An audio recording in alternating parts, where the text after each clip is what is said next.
Мясо – удивительный продукт. Человечество придумало сотни способов приготовления мяса. Но когда мясо встречается с казаном, появляется 1001 способ приготовления мяса, которым я сегодня и хочу поделиться с вами. Обратите внимание, какой у меня казан. Достаточно широкий, достаточно просторный. При этом он не слишком глубокий. Но это блюдо можно приготовить и в самом обычном казане. Самое главное – правильно распределить нагрев казана. Обратите внимание, я зажигаю только внешний контур моей газовой горелки. Этого достаточно. Причем нагрев делаю самым невысоким. Вот так, вот столечко. Пусть постоит минут 10-15, и казан прогреется равномерно, если будет накрыт крышкой. Ну а теперь, собственно говоря, мясо. Бараньи ножки. Замечательная часть туши, которая идеально подходит на шашлык. Шашлык во многих языках называют словом кебаб. И сегодня я хочу приготовить казан-кебаб. Для этого мне не понадобится вся нога.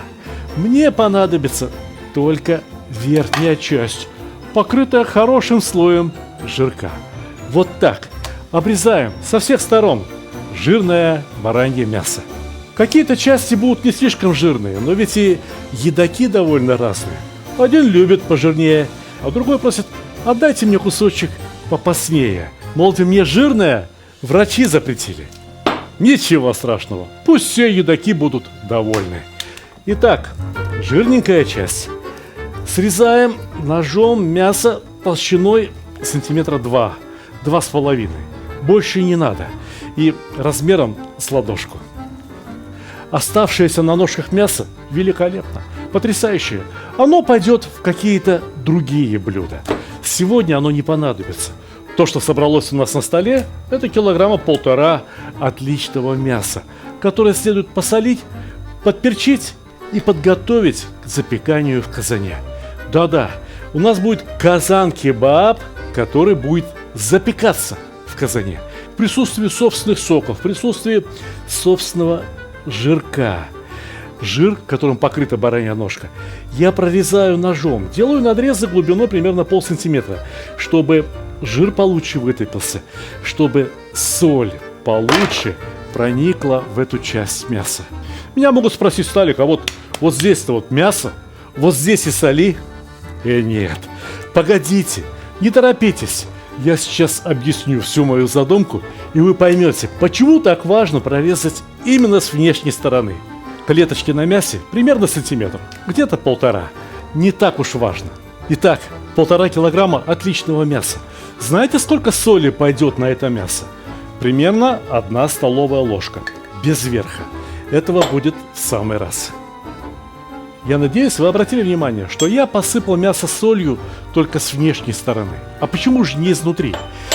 Ответ на этот вопрос вы узнаете очень скоро. Мне осталось еще приправить мясо черным перцем, зирой, кориандром. Одним словом, всеми теми приправами, которые я обычно использую для приготовления шашлыка. Черного перца пол-ложки, зиры тоже пол-ложечки, этого достаточно. А вот кориандра можно насыпать полную ложку.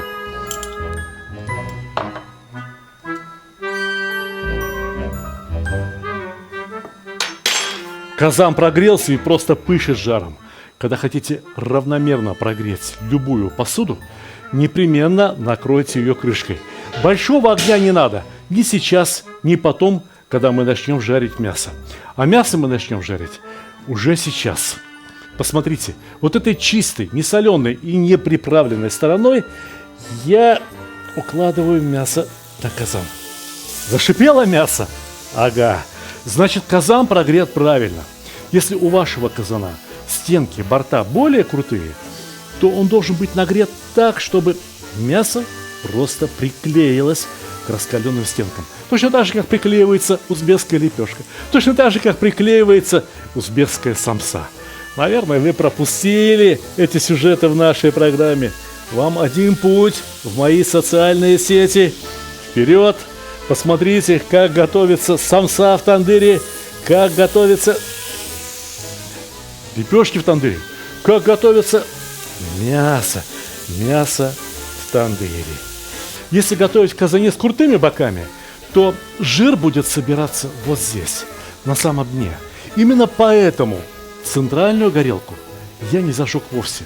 Как поступить вам с обычными газовыми горелками, либо с углем и дровами? С углем и дровами все очень просто.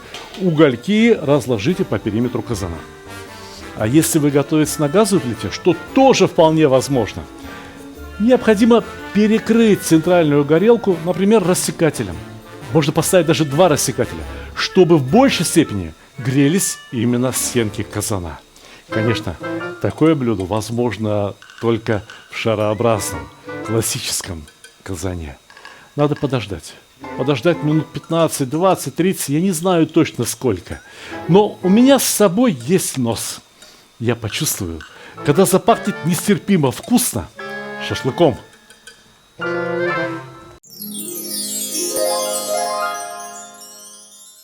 Я по профессии не повар. Я автор кулинарных книг. И это моя 11-я книга, самая новая из типографии. Давайте сначала рассмотрим обложку. Название «Земля, душа и еда татар» вполне отображают содержание книги. Обычно ведь на обложке полагается изображать, я не знаю, какую-то еду. А здесь ни одного блюда. Но зато здесь есть целых 2 QR-кода. Наводим камеру смартфона на QR-код, и открывается замечательный татарский танец. И не просто танец, а демонстрация самых главных, знаковых татарских блюд.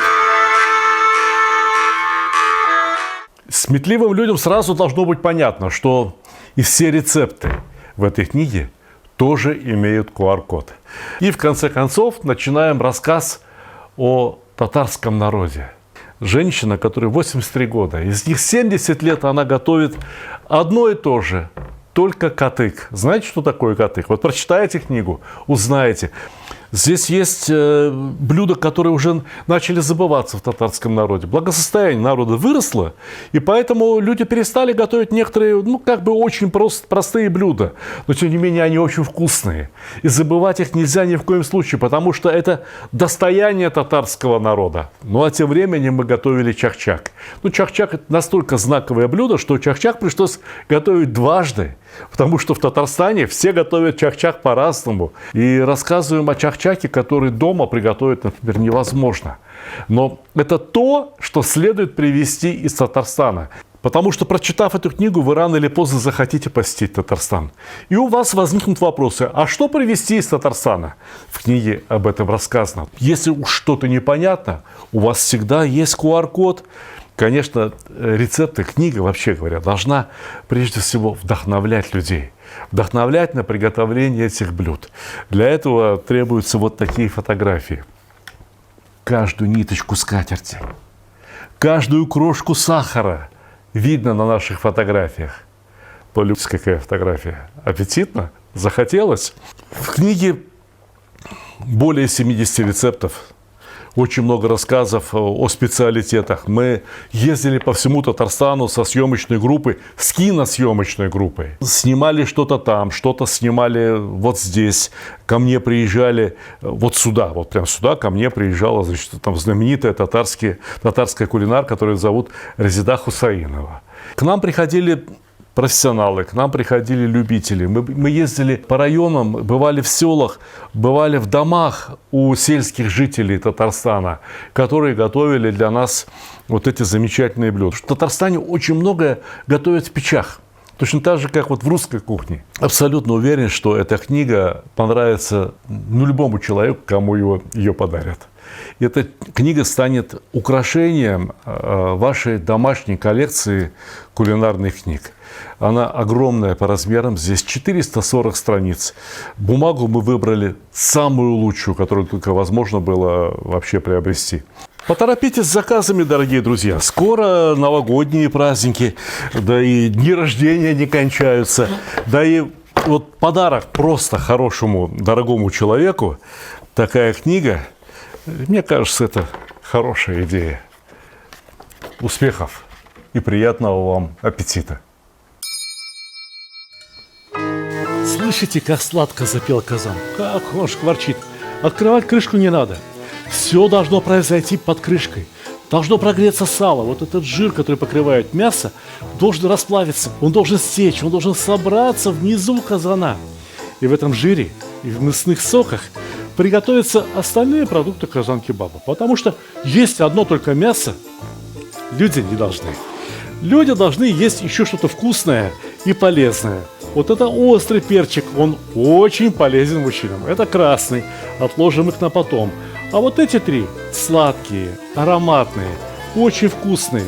Нарежьте их соломкой, как морковь на плов.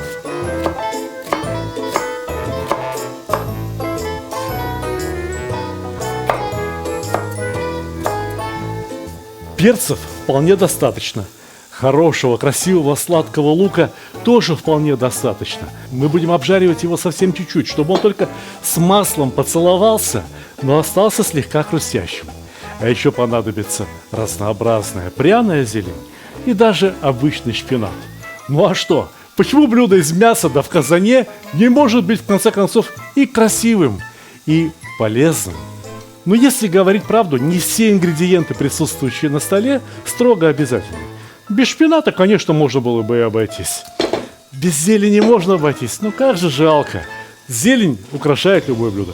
Болгарский перец, острый перец, строго по желанию. Даже лук не все кладут. Но практически все добавляют в это блюдо что-то, чтобы было что поесть. Вот картошку. Везде, где она появилась, все народы ее полюбили. Полюбили ее и в Узбекистане, откуда родом блюдо, которое я сейчас готовлю. Картошка варилась ровно те же самые 20 минут, что у нас в казане запекается мясо. Но она еще не до конца готова. Такой тверденький сорт картошки. Ее еще можно было бы пообжаривать. В чем? Сейчас я вам покажу. Ух ты, крышка-то уже горячая. Вот в чем. Полюбуйтесь на это мясо, полюбуйтесь на сок. Посмотрите, сколько жира вытопилось из сала. Снимаем мясо и даем ему слегка остыть. О, а полюбуйтесь, каким стало мясо с нижней стороны, которой оно лежало на стеночках казана. Это зарумянилось. Очень красиво.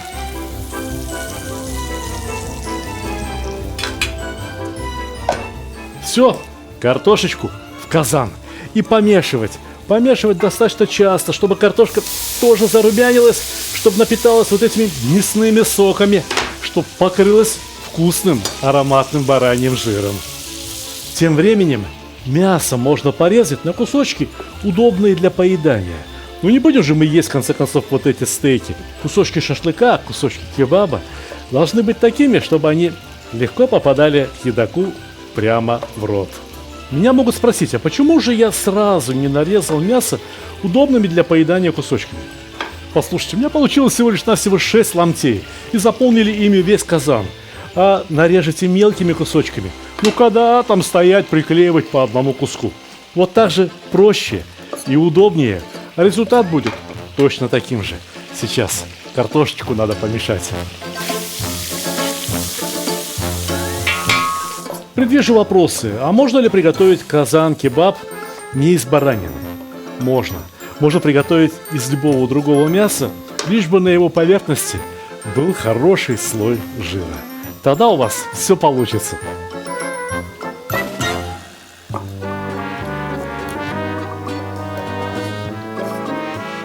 Мы на самой финишной прямой. Берите большое керамическое блюдо. Выкладывайте картошку.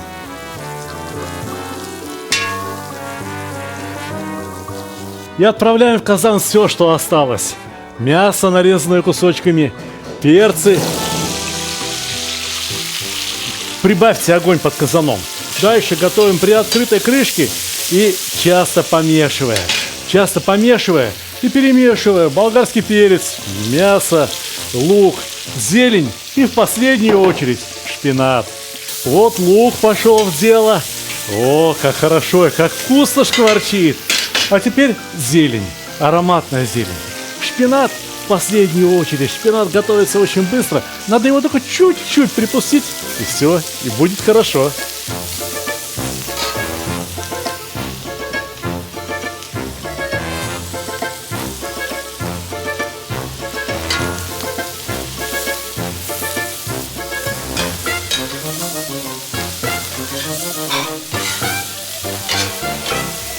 Где наша красавица? Где наша картошечка? Высыпаем всю одним разом и перемешиваем.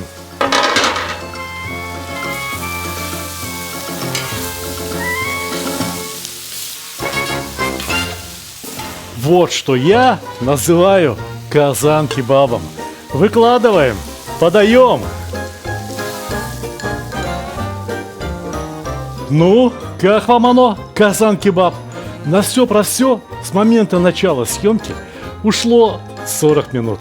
Подавайте с красивой лепешкой, с хорошим настроением и с пожеланием приятного вам аппетита, дорогие друзья!